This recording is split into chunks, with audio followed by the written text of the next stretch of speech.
সংসদীয় রীতি অনুযায়ী বিদায়ী স্পিকার নতুন সংসদের প্রথম অধিবেশনে সভাপতিত্ব করেন। কিন্তু দ্বাদশ সংসদের স্পিকার ডক্টর শিরিন শারমিন চৌধুরী পদত্যাগ করে পলাতক থাকায় এবং ডেপুটি স্পিকার কারাবন্দী থাকায় তৈরি হয়েছে এক বিশেষ পরিস্থিতি। সংকটময় এই মুহূর্তে কার্যপ্রণালী বিধি অনুযায়ী রাষ্ট্রপতি মনোনীত ব্যক্তি হিসেবে অধিবেশনে সভাপতিত্ব করবেন বিএনপির জ্যেষ্ঠ নেতা ডক্টর খন্দকার মোশাররফ হোসেন। ১৯৭৩ সালের নজির মেনে একজন জ্যেষ্ঠ সদস্য হিসেবে তার উপরই অর্পিত হচ্ছে এই গুরুদায়িত্ব। ৫ বারের এই সংসদ সদস্যের সভাপতিত্বেই নির্বাচিত হবেন সংসদের নতুন স্পিকার। একই সঙ্গে নির্ধারিত হবে ৫ সদস্যের সভাপতিমণ্ডলী। এছাড়াও এই অধিবেশনে বিদায়ী অন্তর্বর্তী সরকারের আমলে জারি করা গুরুত্বপূর্ণ অধ্যাদেশগুলো আইন আকারে পাশের জন্য উত্থাপন করা হবে।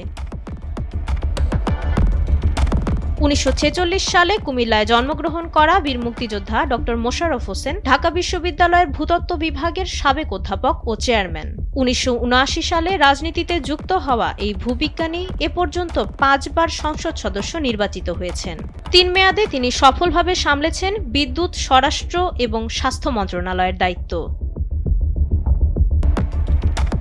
বর্ণাঢ্য এক কর্মজীবন ও অভিজ্ঞতার ঝুলিতে ভর করে ১২ মার্চের অধিবেশনে সভাপতিত্ব করতে যাচ্ছেন তিনি।